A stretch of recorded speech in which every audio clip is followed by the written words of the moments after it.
นตรัยอันมีพระพุทธพระธรรมพระสงฆ์เป็นสรณะที่พึ่งกราบแนบไตไหวสาถวายความเคารพมายังครูบาอาจารย์พระมหาเถรานุเถระตันเจ้าคณะพระสังฆาธิการพระภิกษุสามเณรเจ้าจุโตนจุองค์ผู้วัดวาอารามเน้อขอความเจริญในธรรมเจริญปอนเจริญชัยมายังบรรดาปอออกไม่ออกศรัทธาตันสาธุชนคนดีทั้งหลาย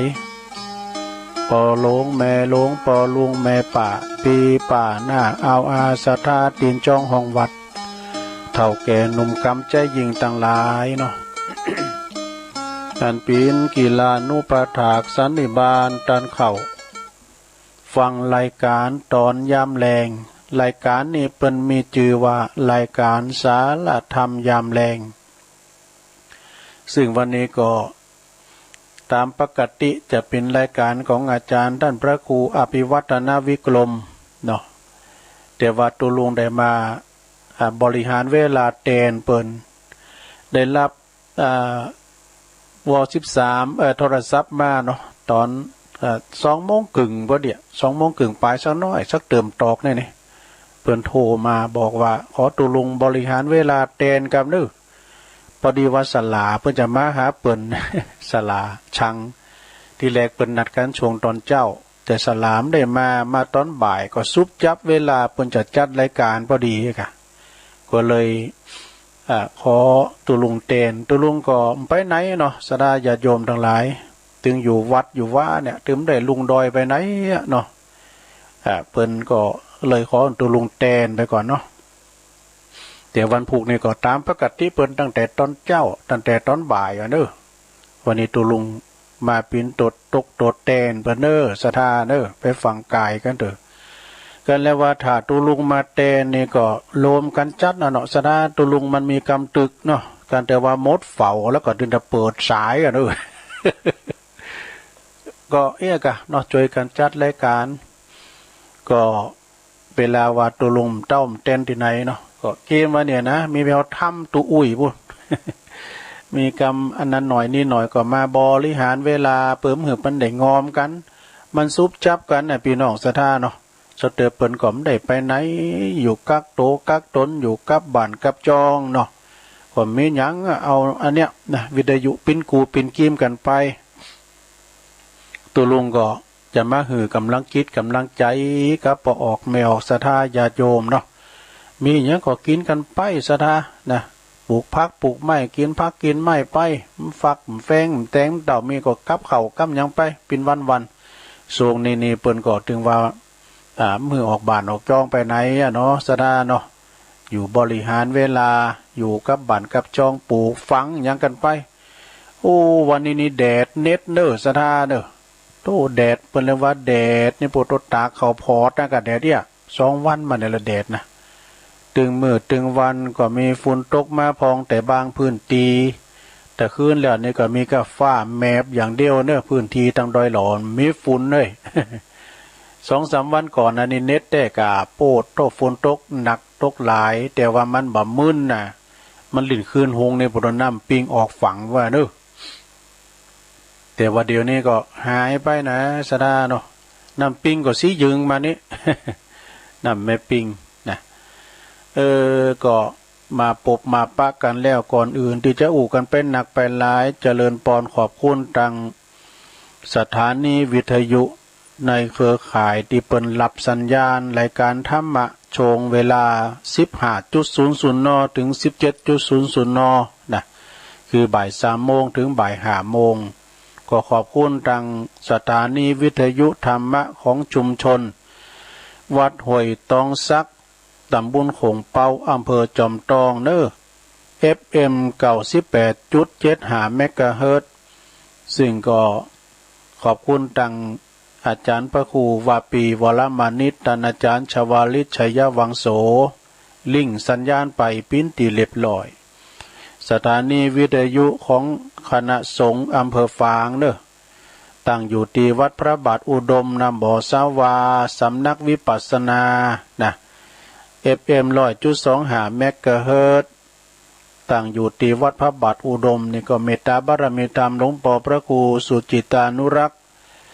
เจ้าคณะอำเภอฝางเนาะขอบคุณตุปีจำเริญโชติธรรมโมวัดสันโค้งลิงสัญญาณไปครอบคลุมถึง3อำเภอเชียงตั้งอำเภอแม่อายชัยปราการแล้วก็เมืองฝางเฮาฟังกันไปสถานีวิทยุพระคลื่นพระพุทธศาสนาและวัฒนธรรมวัดฝายหินเนอร์ FM 104.50 เมกะเฮิรตซ์ตั้งอยู่ที่วัดฝายหินอำเภอเมืองจังหวัดเชียงใหม่โดยเมตตาบารมีธรรมอาจารย์พระครูสมุวิศวัตรวรกิจโจอาจารย์พระครูก็ลิงก์สัญญาณไปนำเอารายการในสู่ตันผู้ฟังกันไปนะสถานีที่4ก็มนต์เสียงธรรมจากแม่แจ่มตั้งอยู่ที่วัดบุพารามตำบลช่างเครื่องอำเภอแม่แจ่มโดยเมตตาบารมีธรรมหลวงพ่อพระครูมงคลวิสิทธิ์หลวงพ่อใหญ่เฮาเนาะเจ้าคณะอำเภอแม่แจ่มขอบคุณท่านปลัดท่านปลัดอุทัยถึง2อุทัยตัวอันนี้เปิ้นก็ FM 106.25 เมกะเฮิรตซ์เนอสถานีที่5ชุมชนคนนาน้อยจังหวัดน่านบนเนอ FM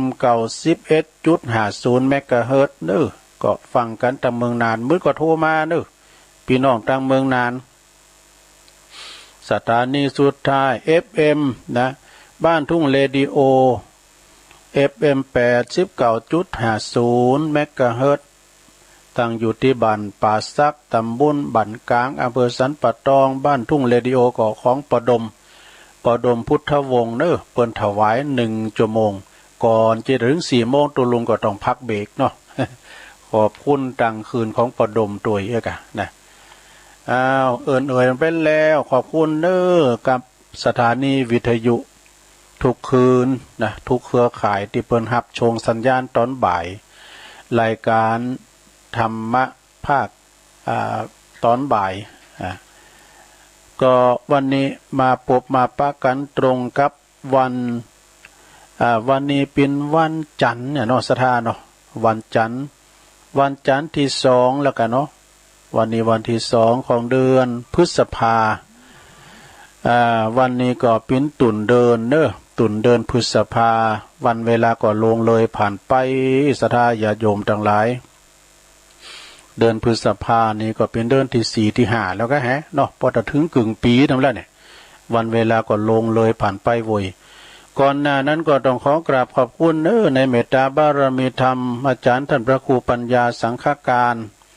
เปิ้นสืบชะตาดูเปิ้นอยู่วัดศรีโสดาอันนี้แจ่มชัดเจนเปิ้นไว้ตุลุงก็ว่าตุเปิ้นเหมือนกันน่ะ ส่วนสืบชะตาเดี่ยวไว้ดูก็เป็นมังกรเป็นมงคลศรัทธาญาติโยมทั้งหลายเปิ้นสื่อโพราชาตาเขี่ยวขาดปลอดภัยอยู่ดีมีสุขอายุมั่นขวัญยืนมีโจกมีใจกัน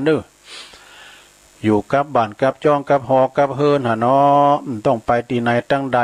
มันแดดก็ต้องไปเดือดร้อนมันนะมันเผาผลาญเจอโลกปุดโตมันจะสอบแดดดังนั้นก็ต้องขอกราบขอบคุณในเมตตาบารมีธรรมท่านพระครูปัญญาสังฆการเปิ้นสืบชะตาในวัดศรีโสดาเนาะก็ศรัทธาญาติโยมวันคืนผ่านไปลวงเลยผ่านไปนะแต่เจ้าก็ไปหันคลิปกันเนาะคลิปหรือว่านี่เปิ้นไปถ่ายทำเนี่ยพี่น้องตั้งเจียงใหม่นี่ก็คลิปเก่านะครับเหมือนพอเปิ้นไปถ่ายทำของ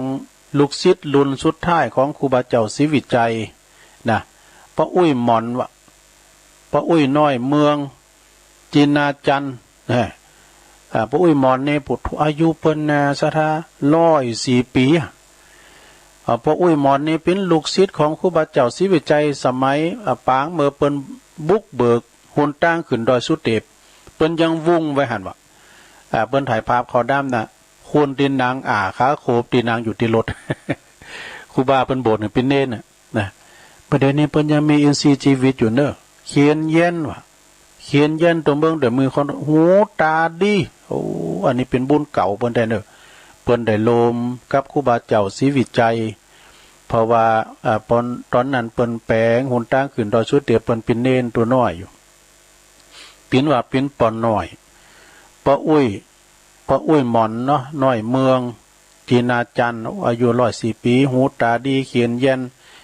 พื้นร้อยว่าเย็นผ่าสีแดงไงนี่ เปิ้นไปถ่ายถ้ำนะเปิ้นอยู่บ้านไหนตัวลุงปุ่นไปอยู่แม่ปอกแม่ปอกลี่แม่ปอกก็มใจไก่กับวัดบันปางเนาะนะอุ้ยหมอนนี่เปิ้นก็แข็งแรงเป็นคุณสูงหูอันบางนะเปิ้นก็อยู่คนเดียวว่าลูกหลานก็มึนๆได้ไม่เอาหาก็เป็นตีนาอนุโมทนาเนาะแล้วก็อันแถมคุณเนี่ยเปิ้นก็อยู่สมัยครูบาเจ้าศรีวิจัยเหมือนกันแม่อุ้ยจินดาบุญมาติเนาะอันนี้เก่า12 ปีเปิ้นอยู่บ้านบวกเป็ดปุ่นตำบลตุ่นเปาสันกำแพงปุ่นน่ะเปิ้นเคยโทรมาหาตุลุงนะแล้วก็เคยมาที่วัดพระธาตุดอยน้อยโดยหลานเปิ้นขับรถมาส่งโอ้แต่ว่าบัดเดี๋ยวนี้เปิ้นเสียงบุญไปแล้วแม่อุ้ยจินดาบุญมาตินะเป็นแฟนรายการเฮาเนี่ยศรัทธาญาติโยมเปิ้นจังโทรมาหูเปิ้นขายดีเอ้ยเตือตุลุงก็ใส่ทั้งโทรศัพท์ปองแล้ววันนั้นนี่ตังพี่น้องบ้านบกเป็ดเปิ้นโทรตุลุงบ่ฮู้กาฮู้มหยังเนาะก็อุ้ยหม่อนจินดาน่ะบุญมาติจ้างโทรหาตุลุงเปิ้นเสียงบุญไปแล้วเด้อโอ้ลูกหลานเปิ้นโทรมาบอกตุลุงก็มันโทรมาดูเนาะตุลุงก็ยังว่าเตธรรมสูงดวงวิญญาณเนี่ยเปิ้นอยู่ศรัทธาญาติโยมอันนี้เปิ้นก็เคยมาที่วัดพระธาตุเจ้าหริปุญใจมาไหวสาบารมีธรรมครูบาปางเมื่ออันเปิ้นมาบูรณะซ่อมแซมพระธาตุก็ฮะเนาะเปิ้นก็มาอันนี้ก็เป็นแฟนรายการเนาะอันนี้เปิ้นอายุเก่า12 ปีนะแม่อุ้ยหม่อนจินดานี่นะแล้วแถมทานหนึ่งอันนี้ก็อุ้ยหมอนโน่นเนอะ อุ้ยหมอนโน่นพรมมาแบนนี่103 ปีเปิ้นอยู่ป่าเบาะก็งามเนี่ยก็มีชีวิตอยู่อุ้ยหมอนโน่นในหูตาดีแต่ระบบเสียงนี่บ่ค่อยดีตัวเนอะ เป็นนานดิบเนี่ยหรือว่าปมเลินปมตอกสินแต่เปิ้นจะมาที่ตุลุงเนี่ยกะอันนี้เปิ้นอายุ103 ปีแต่ว่าอุ้ยหมอนน้อยเมืองจินดาจันนี่จินาจันนี่104 ปีโอ้คุณเฮานี่จะอายุมันยืนยาวอย่างนี้นี่ก็ต้องอาศัยบุญเก่าด้วยเนาะศรัทธาญาติโยมสิ่งแวดล้อมตัวมันเขตตัวนะมันจะว่ากินข้าวลำกินน้ำลุงแล้วจะอยู่อายุยืนน้ำใจมันก็ต้องอาศัยบุญเก่าตัวนะเพราะฉะนั้นศรัทธาญาติโยมเฮาแต่ไปประมาทบายิงบาเดียวนี้ซ้ำให้เนาะศรัทธาอยู่บ้านอยู่จ้องจะไปประมาทกาดจะไปตก อย่างเปิ้นว่าน่ะเนาะจะอุ่นเรื่องความประมาทกำหนึ่งก่อนศรัทธาญาติโยมในธรรมเนี่ยนี่นะในธรรมเหมือนกันเปิ้นก็บอกว่าความประมาทโมเมาหลายอย่างประมาทในวัยประมาทในชีวิตของเฮาเนี่ยความประมาทมี3อย่างคือประมาทในวัย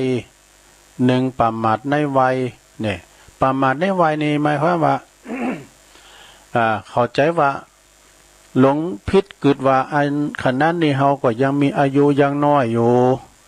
อันอายุเฮายังวันหนุ่มอยู่น่ะ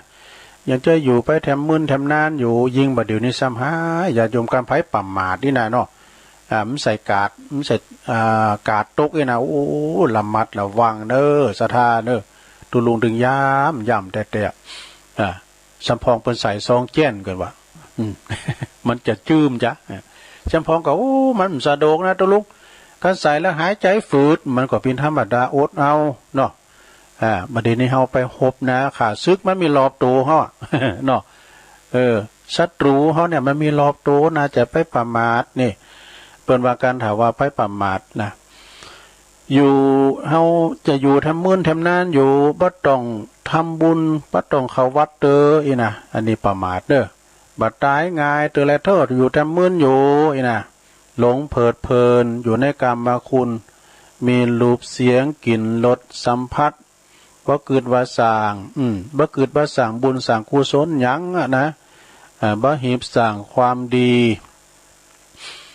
สร้างตีปึงของตนของจิตของใจรอจะรอเฒ่าแก่ก่อนก่อยไปหักษาศีลก่อยเข้าวัดเข้าว่าสูงเข้าน้ำจังหันก่อยไปถือศีลฟังธรรมนี่นะขาดปัญญาพิจารณาถึงอัตภาพและก็สังขารเนี่ยที่จะต้องลงโรยไปเฮาก็เฒ่าแก่มาถึงวันนะอาจจะไปกินแปดตานที่ไหนกันเปิ้นไปเฮาก็ไปเปิ้นไปโตไปเนาะต่างบ้านต่างจ้องอย่างเข้าแล้วเนี่ยกึดฮอดโหนกึดฮอดกำลุ่นหรอเนาะโอ้ปางเมื่อเฮาไปกินแปดตานที่เมืองปานก้านี่ไปกินแปดตานไปหลอดเต้นที่หาดนี่ปุโตมันคือเนี่ยมันภูมิใจดูแต่เฮาไปได้บุญแล้วนี่เนาะไปกินแปดตานไปมาแล้วมาคืดผอมเดี๋ยวจะไปหันไปนี่อย่างเก่าอย่างเดิมโอ้มีโอกาสเด้อสถานเอาไปก็ได้กำให้ชีวิตแล้วเดี๋ยวเขาจะไปเดี๋ยวนี้มันมีโอกาสแล้วเปิ้นมือไปไหนแล้วเนาะเพื่อว่าเฮาวันเวลาก็ลงเลยผ่านไปร่างกายเฮาก็เจอก็สุดโทรมลงไปตามกาลเวลานาทีเพื่อฮู้สึกโตว่าตั้งผิดตั้งถูกเมื่อความตายมันคือคานเข้ามาไก่เฮาแล้วเขาลักษณะที่เปิ้นว่าเก่าคำเก่าเปิ้นว่าก็ตะลุงเปิ้นว่าหูเพื่อฮู้ปอวายเพื่ออ้ายปอเฒ่า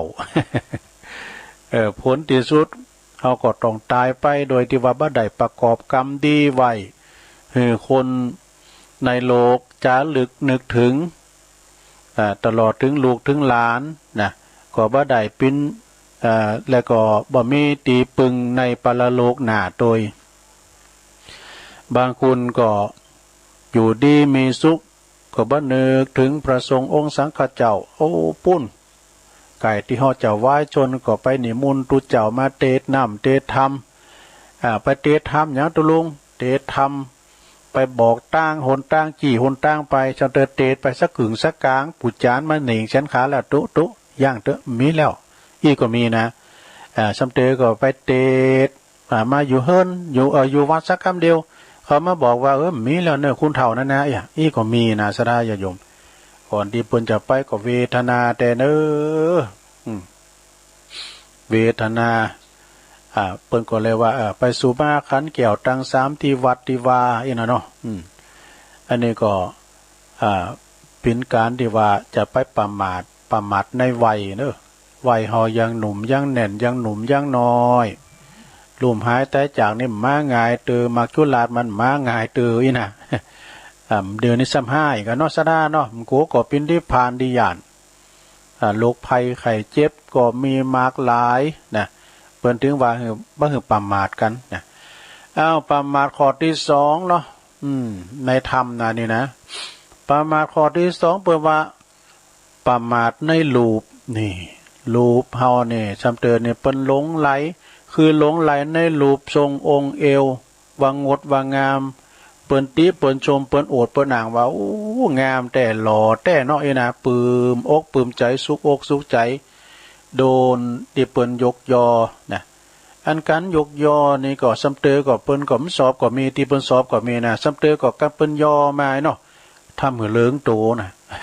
ทำมือหลงโตว่ามันงามอย่างอันอย่างมันก็ไปตามสภาพเวลาเฮาเฒ่าแก่แลมอนมากก็ผิวพรรณวันนะมันก็เหี่ยวย่นไปตามกาลเวลาเนาะเป็นธรรมดาเหมือนกับดอกไม้ที่มันเบ่งตูมตอนเวลาเจ้าเนี่ยแล้วก็มันก็เฉาไปในเวลากลางวันเหี่ยวไปในเวลากลางวันลงโรยไปในเวลาพบค่ำนี่ก็เหมือนกับรูปร่างกายของเฮาน่ะมีเกิดมีแก่มีเจ็บมีตายหรือว่าเกิดขึ้นตั้งอยู่แล้วก็ดับไปเป็นรูปเพียงสภาวธรรมมีอันจิตต้องแปรปรวนไปนะมันเป็นของอนิจจังบ่ยั่งยืนเอาข้อที่3ไปเลยนะญาติโยมข้อที่3คือความประมาทในทรัพย์นี่ทรัพย์สินเงินทองของเฮาเนี่ยเท่ามีเงินมีคำมีข้าวมีของสัมปติมากมายนะก็เลยได้แบ่งบายไปตานพองได้ไปแบ่งบายเพื่อแผ่ให้ตั้ง ญาติพี่น้องกาหรือว่าต่างคนที่เปิ้นอัตคัดคัดสนเฮาก็ไม่ได้แบ่งบายให้เปิ้นได้กินได้ทานหยังอำไว้เก็บไว้นะ อันนี้ก็หมายความว่าประมาทในทรัพย์หลงไหลในทรัพย์ที่บ่ต้องทำการทำงาน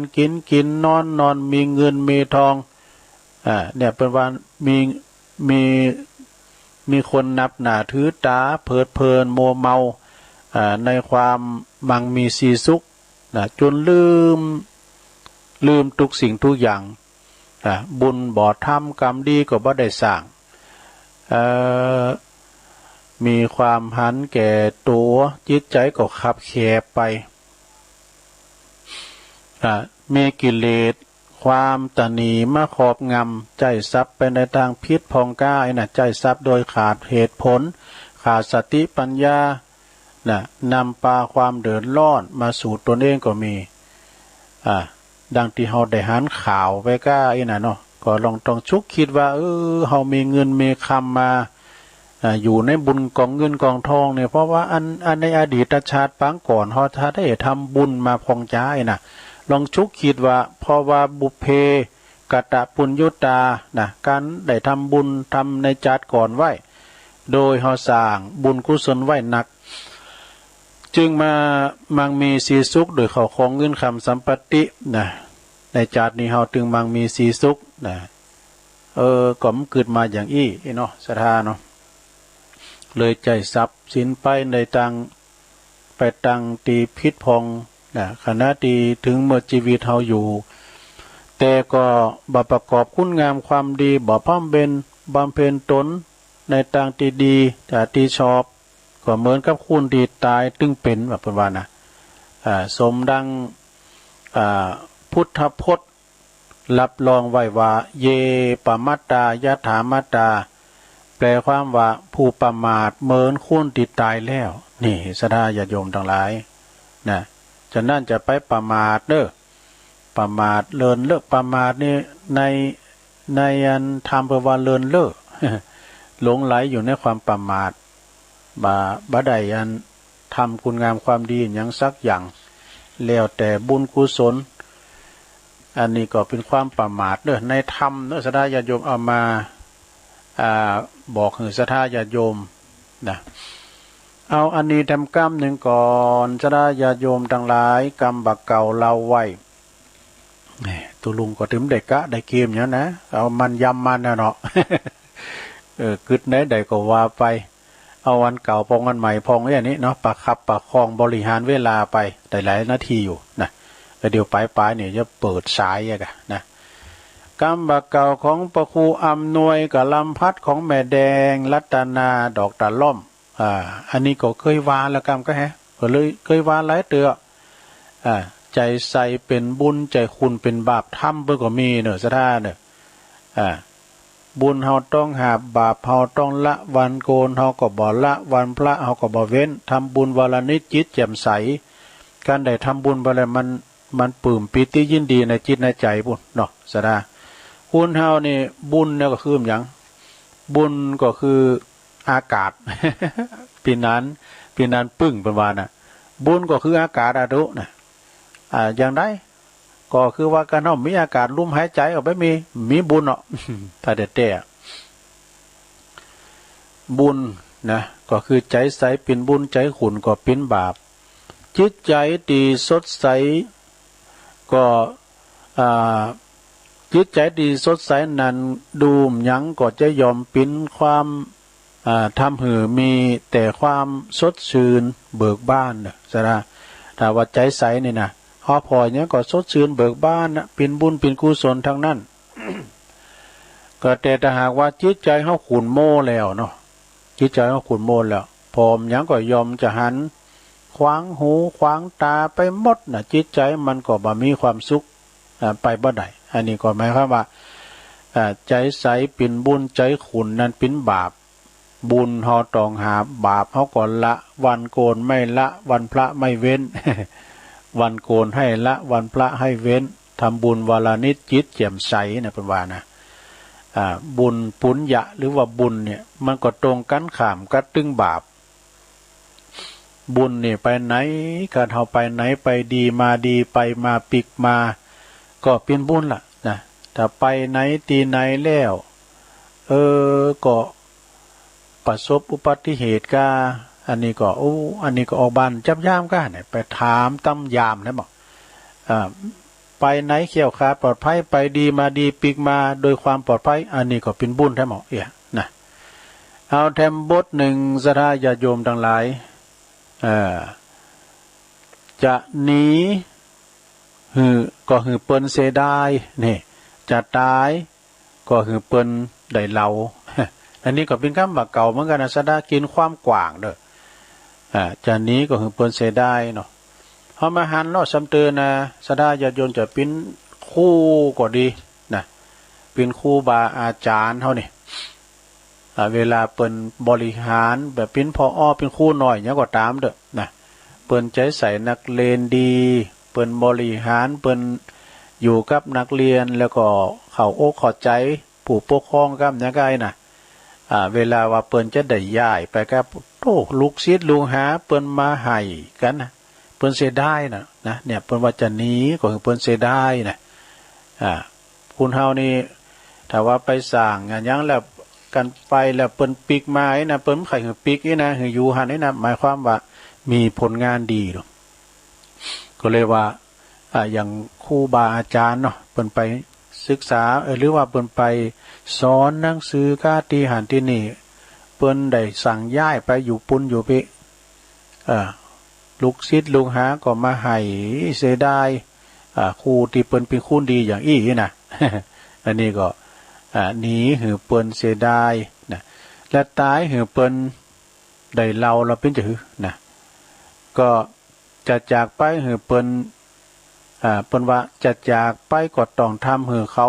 เสียดายอะไรหาเนาะแล้วนึกถึงคุณงามความดีที่เคยสร้างเอาไว้นะแล้วก็ก่อนที่จะตายนะศรัทธาญาติโยมเช่นว่าการจะต้องทำประโยชน์ให้แก่สังคมนะทำประโยชน์ให้แก่สังคมเมื่อตายไปจากไปแล้วก็คนอื่นก็จะต้องสรรเสริญเยินยอศรัทธาญาติโยมทั้งหลายเฮา มหันเตียนเปิ้นสร้างความสนุกสนานสร้างความโหเลาะสร้างความขำขันหือเฮาได้หันโถประเทศเนี่ยไผศรัทธาญาติโยมก็คือนาคอมที่เปิ้นตายไปไหนศรัทธามีแต่คุณเสียดายมีคุณเสียดายถึงประเทศเพราะว่าเปิ้นสร้างความขำขันหายตุกหายโศกคือเฮานะได้คบขันไข่โฮกันนี่นะเวลาเปิ้นลุมหายแต่จากเปิ้นก็ให้กันเนี่ยนี่หมายความว่าเปิ้นเสียดายจากเปิ้นเสียดายตายเปิ้นเราหาเราความดีนะจะจากไปเปิ้นเสียดายอะไรหานะแล้วก็จะนึกถึงคุณงามความดีที่เคยสร้างเอาไว้และก็ก่อนที่จะตายก็เช่นกันก็จะต้องทำประโยชน์แก่สังคมเมื่อตายจากไปแล้วคนอื่นก็จะสรรเสริญยกย่องนี่เอาแถมบทหนึ่งซะนะอันนี้นี่ฟังอาจารย์เปิดว่าบ่อยๆเนอะเจ้าได้หลายควายได้น้อย ตื่นเจ้าได้หลายตื่นควายได้น้อยนี่ก็แถมบทหนึ่งเนอะเป็นกรรมบักเก่านะซะนะเป็นกรรมที่ว่าอาจารย์ปครูอำนวยกับลำพัดเปิ้นลิขิตขีดเขียนไว้เป็นหนังสือกรรมบักเก่าเปิ้นว่าลูกเจ้าได้หลายลูกควายได้น้อยก็ถึงหันแต่บางคนนี่รับมนรับงานเนี่ยตะวันปอออกแล้วย้ำลูกเตอเปิ้นปอได้การได้งานมาแล้วรอบนึงแล้วนะหมายถึงคุณที่มีความขยันขันแข็งหมั่นเป็นเนอะอันนี้นะเจ้าได้หลายนี่นะหมายความมาลูกมาก่อเยการทำงานนะบ่ว่ายิงบ่ว่าจ่ายบ่ปอบ้านแม่บ้านบางคนทำการทำงานมาแล้วมั่มเจ้าปุตโตฟังรายการไปยิบจากไปผ่องปอปุตก็พอได้นี่นะได้เงินได้ทำได้คำละเพราะว่าการฟังนี่มันได้เอาหูจดจอมได้มันได้เอาตาไปพอ ตาก็ไปเยการไปยิบจากไปนะหูก็จดจ่อฟังกำอู่กำจ้าเผื่อว่าเปิ้นจบรายการได้จะ ได้อันผ่าหลายพื้นนี่ค่ะเนี่ยเปิ้นว่าเจ้าใดหลายควายใดน้อยหมายความว่าคุณที่เปิ้นมีความขยันหมั่นเป็นมีความกระตือรือร้นในการประกอบสัมมาอาชีพเมื่อรีบทำตั้งแต่ตอนเจ้าตรู่ก็จะได้ผลงานมากมายนี่หากว่าโมขี้เกียจขี้ข้านทำเอาจุนตะวันสายก็กว่าจะมาทำหมดพอหล่าพอควายนะก็จะได้ผลงานหน่อยนี่ตื่นเจ้าใดหลายตื่นควายใดน้อยเป็นอย่างอี้เด้อ นี่ก็เป็นดำบทหนึ่งเด้อศรัทธาเด้อ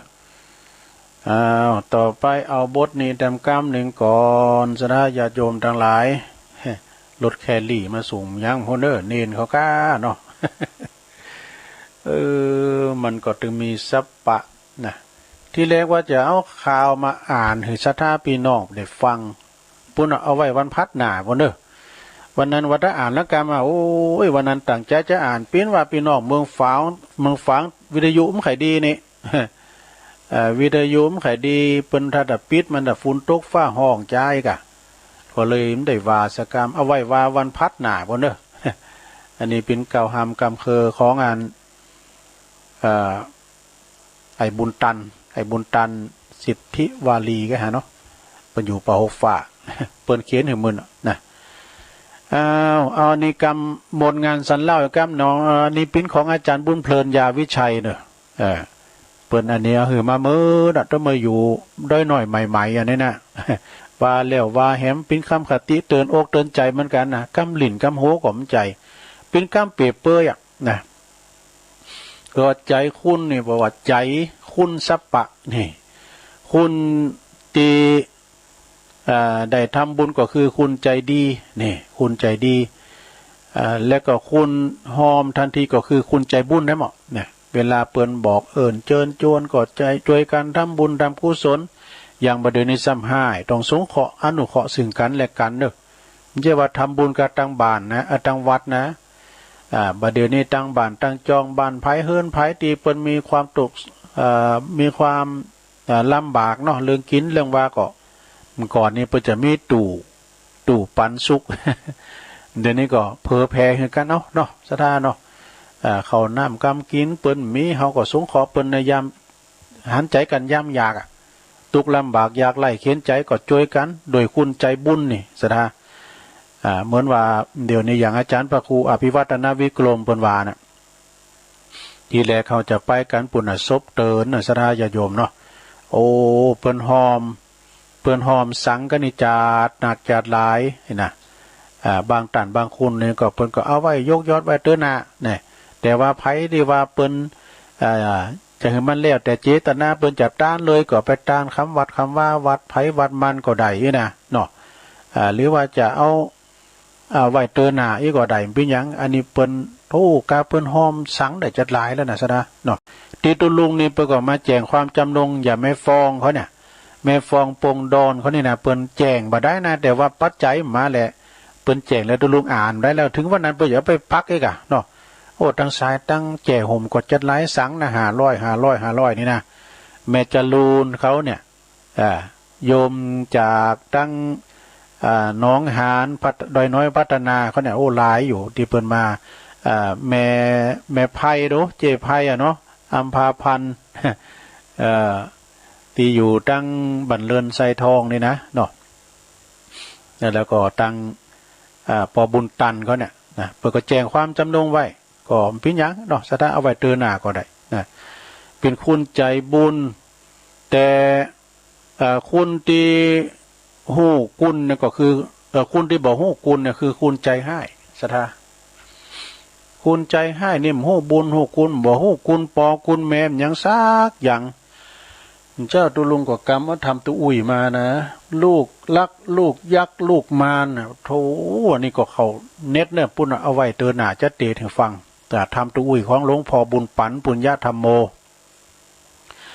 เพื่อจะมีเป็นขันตอนดูเอาว่าอภิชาตบุตรอย่างกันเนี่ยนะอนุชาตบุตรอวชาตบุตรมันเป็นคุณเดียวว่าเปิ้นแบ่งไว้เป็นคุณติดดี ดีหรือปอหรือแม่ก็มีนะดีเสมอปอเสมอแม่ก็มีเลวหรือปอหรือแม่ก็มีเป็นมี3ระดับด้วยกันวันหน้าวันตาจะเอามาตีให้ฟังเนาะเป็นมรดกทางปืนเมืองนะแล้วก็คนตีบ่มาบอดได้ก็คือคุณตีมาบอดได้เนี่ยก็คือคุณใจดำ ฟังไว้หน่อยซะได้เป็นกรรมเปรียบเปรยได้นะเป็นกรรมของอาจารย์บุญเพลินยาวิชัยคุณที่มีวินัยก็คือคุณใจตรงเนี่ยวันไหนไม่หันมาตรงเวลา มาตรงเวลาไปที่ไหนนัดเวลานัดจับตรงเวลาพอดีอันนี้เป็นคนที่ใจตรงใจเต็งมันนะบ่ใจว่าจุเปิ้นไปหลอกเปิ้นไปแล้วเปิ้นไปเกิมตกเก่ามาสกรรมนี้ก็บ่ได้คุณตีงงก็คือคุณใจบ่ตั้งบ่ต่อนะมีความสลังสังกา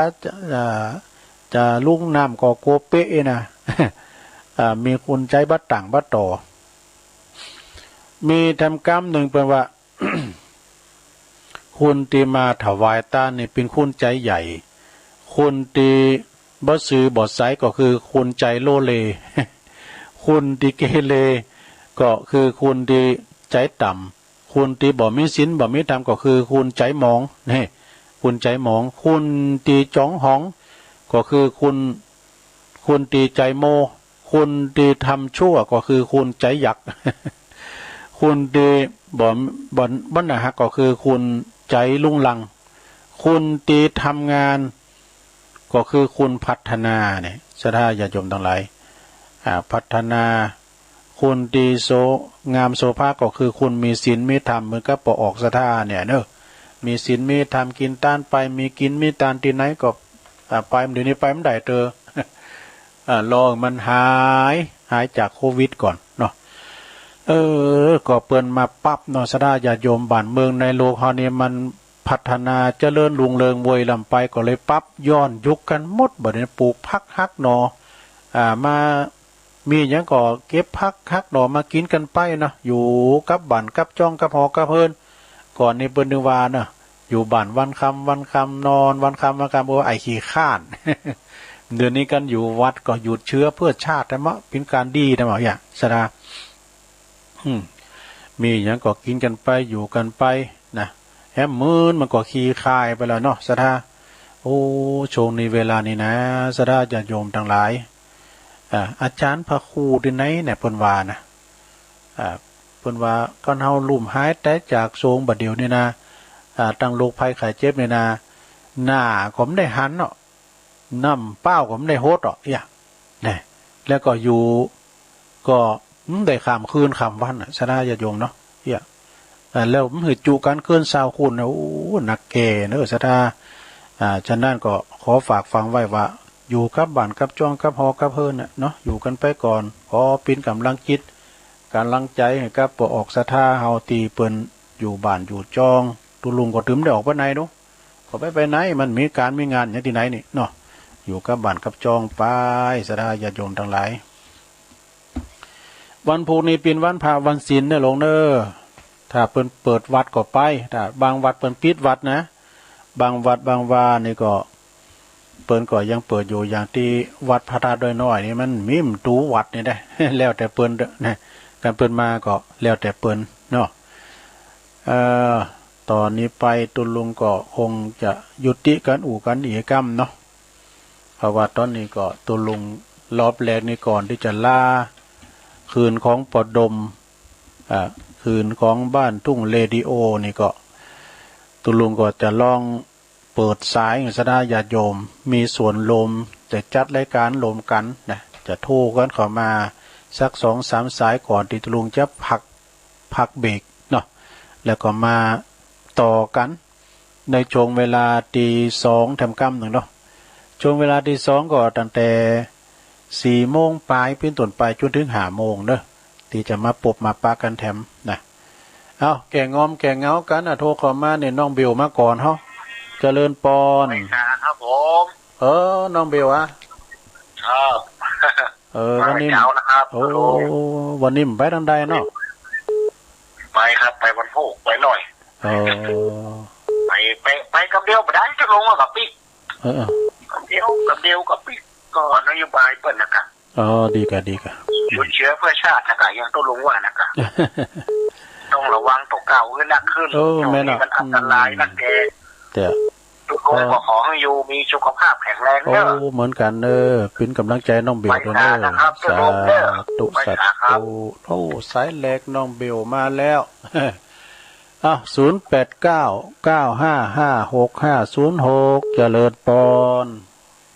ไหว้สาเจ้าตุลุ โอ้วันนี้โอ้คุณแม่จันเรือนใสเปิ่นมาตอนเก้าเด้อโอ้ ไปทางไหนเนาะ อินดูละถ้าไฟมาตายผมนี่ลำบากแต่เนาะ โอ้นักะโอ้นักเกะ วันนี้ก็เผาวันนี้อันนี้มือได้การได้ยังสักอย่างอันนี้ แม่น่ะคือเวลา20นาทีอ่ะสวดเตียดอ่ะ ก็น่าละกา อย่างน้าครอบมากอ่ะ เนาะ มันลำบากแต่ โอ้ลำบากลำตัวแต่อดเอาไปตายเถอะ โอ้ตอนนี้ประหยัดชีวิตไว้เนาะประหยัดอายุชีวิตไว้ อยู่บ้านจะไม่ออกไม่เห็นบ้านบางนอกก็แล้วมันแต่มี คนเฒ่านี่คนนะอยู่บ้านกับคนหนุ่มนะกะตะเขานั่นก็ลูกหลานน่ะเขาไปแอวกันน่ะมันติดกับหมู่คนหนุ่มเอามานะกะนั่นเนาะแอวขับแอวบ้ากินเหล้ากินยาเอามาแต่คนต่างบ้านนะโอ้ยุ่งกับเขาเนี่ยแต่กักตัวเปิดห้ามผมฟังเนี่ยเนาะนั่นน่ะเป็นห้ามกำฟังอ่ะตัดเจนนี่นะทุลุงขอบคุณแม่จันหนักๆเด้อไหว้พระเจ้ามึนๆให้เปิ้นมาหยอดแม่จันเลื่อนไสเวงตะการเด้อเจริญปอนกราบไปษาวันนี้มวยซุ่มเนาะอ๋ออันมาเตนลงอาจารย์พระครูเปิ้นนั้นสลาเปิ้นมาแล้วเปิ้นก็เลยเตนเจ้ากันโหกันเนาะเรื่องตายแล้วได้น้ำเป้าล้างนานั่นเนาะก็ยังว่าเนาะมันช่วงนี้มันเป็นอย่างนี้อยู่แล้วเนาะแต่จะว่าเอาขี้คาดขี่เข้าง่ายแล้วนอนขี่เขาตอนแล้วเพิ่นบ่ได้ไปไหนอะด่ะถ้าเพิ่นมัดหอมให้มัดโดยอยู่กลุ่มมัดหอมนี่มีอยู่กับกลุ่มมัดหอมอ่ะนะคุยกันอ่ะก็อยู่คนจอกเนาะนะครับกลุ่มที่จังเพนะกลุ่มยกตัวดินจ้องไผจ้องมันนั่งคนไห้สองไห้อยู่กับตรงเย็นแบบมาเรียนดาวีว่ะ อันนี้มันปลอดภัยถ้าเฮาเอวลงซ่อหานี่เจ้าพญาติปลามาเขาไปปลาพญาติมานะดูเดี๋ยวนี้นะพญาติมันปลามาเดี๋ยวนี้มันเอาปลาไปหาพญาติมาหาครอบครัวตัวเก่าคนข้างเคียงเดือดร้อนหมดเนาะแม่น่ะดูอันสถานที่บุคคลนี้ไปหัวย่างแหมเดี๋ยวที่มาตรการซ้ำเข้มคนทำโอ้เข้มข้นนะเข้มข้นให้มันใส่แมสกับโดนปั๊บเลยก็ประกาศนะทุกลุงเนาะเกิน10 คนเนอะใส่บาตรแล้วก็ปิ๊กแกขนาดมันมาตรการบนมาอย่างนี้ก็จะเป็นได้เคารพกติกาเบื้องแล้วเนาะแม่น่ะอดเอาใหญ่แล้วอดเอาขี้คายเท่าแล้วก็อดเอาถ้าได้ติดเจ้าติดไม่โตน้ำเลือดดังแล้ว6 เดือนนี่มีใครเข้าวัดตัวนั้นเนาะไปถึงตำบลละหน้านะโอ้ประเดี๋ยวนี้ขอจนเท่าคนแก่ครูบาอาจารย์ฝั่งจากโลกนี่ไปของบุญข้ามบุญจูเนิดถึงภาษาญาติโยมเอาเจออย่างนี้นี่มันถ้าสมมติว่าท่านมรณภาพคนที่ไผ่ก็ดีเนาะคนอื่นที่เป็นนั้นยกสูงนี่นะธรรมดาก็คือเยวติดโรคโควิดนะทุลุงเนาะมันจะบ่ได้ส่งน้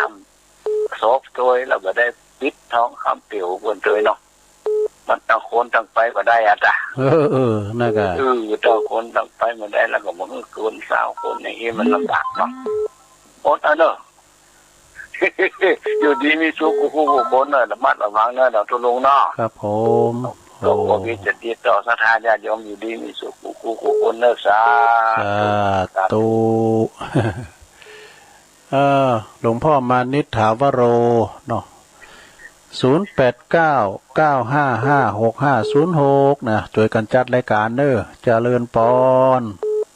จากไฟสาครับหลวงลุงสมณเณรเอาลักปัญญนนันแต่คือเราซุมฟังบรรเลานิทานอยู่เด้อครับผมขอบครับวันนี้ก่อนได้ยิน พูดกันถึงเรื่องความประมาทแต่ ครับ บางคนก็ว่ายังหนุ่มอยู่บ่ไปเตื้อบางคนก็บ่พร้อมอย่างอันอย่างอีเผื่อแล้วเผื่ออยากเอาแล้วแข้งขาบดีแล้วบดเดียวแม่น่ะเผื่อแล้วเผื่ออยากเอาหลังเจ็บก็มาได้และจำเป็นต้องเก้าอี้ยังก็ยังว่าอยู่นะก็ยังว่าบักเกเตื้ออยู่นะ ยังว่าบักถึงเวลาเตื้อบักเกเตื้อยังมีก็ไปบักลูกแล้วมันจะบักเกมันจะไปที่ไหนเนาะแต่กะแล้วอายุป่านอ่านเนี่ยบางคนสั่นย่องว่าบัดเท่าอย่าแล้วจะว่ากันอย่างไรแล้วเมื่อใดมันถึงจะยอมรับเพื่อยอมรับเราไปไม่ได้ละนะครับเพื่อยอมรับเราไปไม่ได้ละแข่งขันไปย่ำหนุ่มเนี่ยเนาะเตียวใดไปปิ้นเนี่ยเนาะครับโอ้ยเพิ่นคือไปเตอะไปเมื่อไปลูกไปบรรลุแล้วจะเนี่ยจะได้อย่างเขาคิดว่าเขาไปกินแม่ตาลนะกับโอ้ภูมิภูมิใจมันเดี๋ยวนี้พอโทษเนาะมันเหมือนเก่าอ่ะเพื่อให้เอาไว้อุ่นใจกินน้ำบ่อแน่เขาไม่ได้ไปแน่ไม่ได้ไปก็ได้กลับครับครับวันนี้ก็เป็นกำลังใจลุงครับผมขอบคุณสมเด็จเอาละก่อนเนอสาธุโทษครับแต่คือแล้วนี่เปิ้นจัดโลมกับอันโยมพิสมัยด้วยธรรมะคลายเครียดอาจารย์นิพนธ์เขาเนี่ยฉันสัมมักเขาปีนั้นข้อมูลก็เจริญป้อนแม่โอ้นวัตการเจ้าตะลุงแม่อยู่ไหนเมื่อนั้นเนี่ยบันได้รู้กันแม่อยู่ไหนก็แม่มาย้ายมาอยู่แม่โจ้ไปแล้วแม่หยังแม่จือหยังก็แม่สิพานน่ะมาล้อบันได้อยู่ล้อแล้วแม่สิพานน่ะย้ายมาอยู่แม่โจ้สันทรายเนี่ยใกล้ๆกับวัดทุ่งปากเกร็ดเนี่ยทุ่งปากเกร็ดอ่ะ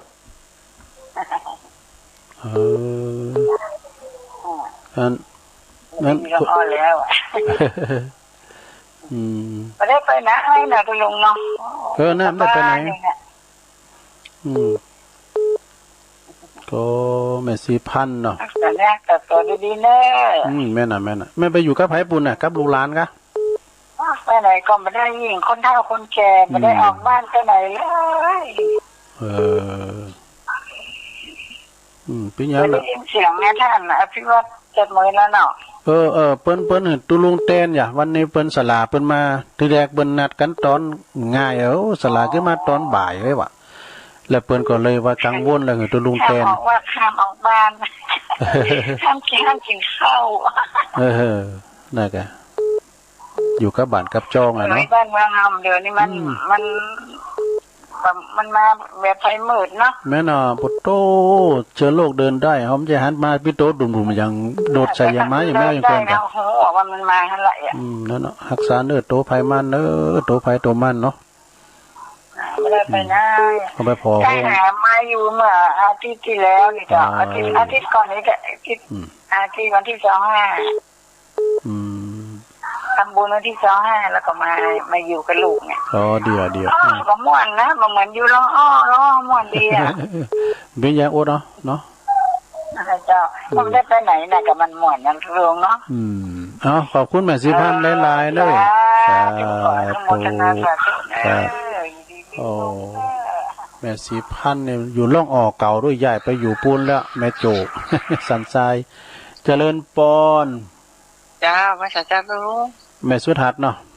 เจ้ามาได้ไปทางใดน่ะกะแม่สุทัศน์ดีมูลก็เป็นอสมก็ได้เราเป็นคัดกรองกะเจ้าจะได้ไปคัดกรองวันที่9เนี่ยเพิ่นเอาเป็นตำบลเนี่ยเจ้า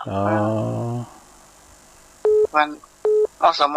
บ้านเฮานี่มี12ก็แบ่งคนละครึ่งว่าง่ายไป6ว่าแดงไป6อีกจ้ะดีกะแบ่งกันไปไปวัดก่อทำอันเขาก่อไปส่งเข้าวัดมาได้ต้องรู้คนมาขึ้นวัดเนาะแม่น่ะนั่นน่ะมันก็กันไปแล้วก็ไปใส่ซ่าเขาเนี่ยแล้วก็ปิกมากก็ได้ถ้าเอาป้อนกำลุนเนาะตุเจ้าไปดึงปันป้อนกำลุนถึงได้บุญละเนาะจ้า ขอบคุณเนอสาธุแม่สุทัศน์ดีมูลนะแสนพรหมทุ่งปีแม่วางเจริญปอนแถมสายอ่ะ เจ้าทุลุงเรียนหาไหนก็ได้เจ้าได้ฟังพักเสีย เมตตาใน เจ้าได้ฟังพักเสียวันนี้จะมาได้ยินนะเป็นว่ามันมีคืนทุลุง เพิ่นฟังกันถึงเมืองนี่แล้วแต่เนอะ เจ้าคืนช่อไหนก็ได้โอ้วันนี้ได้ ใช่แม่สังเงมก็โทรมาเราลังไม้อะแม่สังเงมอะ เจ้าได้ไปไหนอยากถึงวันนี้อยู่แต่บ้าน พี่ยังอดเอาเนอะอยู่บ้านไหนดีละเอาวิทยุเป็นครูอ่ะ จองหวานประกาศว่า โอ้เดียวมันย้อนยุคแนมเดี๋ยวนี้ตุลุงกับหวานตุ้งหัวเหรอ โอ้ละโอ้หอมโอ้ห้อยแล้วก็มีกำลังใจเนอะทุลุง ขอบ เนอะ คุณเมตตาเนอะสาธุเมตตาในอ้ำสายอ่ะเจริญปอน ข้าพเจ้า แม่อยู่ตั้งได้ โอ้แม่ฟองคำบ้านห้วยบ่อทองเจ้า แม่ฟองคำติ๊บแก้วเนาะ เจ้าฟังตลอดเลยมาคืนมาเจ้าเนาะจอนใกล้แจ้งแล้วก็ตัวหน้าพระครูสุเพชรแม่ยังไม่เท่าไหร่ไม่เท่าไหร่ไปว่าเดียวนะออกละใกล้เลยเดี๋ยวก็ฟังมาเปิดเจ้าได้ดีเจ้า ตุลุงเงินมาเตียนทันพระครูอ่ะ เจ้าพระครูสุเพชรเจ้า อ๋อ เจ้าโอ้ขอบคุณแม่ฟองเนอะ เจ้าเป็นกำลังใจเจ้า เอาเฮ็ดแต่อีกก่อนเนาะซะท่าเนาะเดี๋ยวก็โทรมาทำรอบสองจะเปิดสายหลายๆเนอะก็เดินมาช่วยกันจัดเนาะเดี๋ยวจะขอบคุณทางคืนปอดมก่อนนะขอบคุณคืนปอดมเนอะจากบ้านทุ่งเรดิโอตุลุงก็พักเบรกกิจกรรมเดี๋ยวมาอู่รายการต่อแถมเนาะชั่วโมงที่2สุดท้ายแล้วจะมาเปิดสายกึ่งชั่วโมงก่อนนะ วันนี้มาตุกมาเตนทันพระครูเนอะซะท่าเนอะนะจะไปอิ่มไหนไกล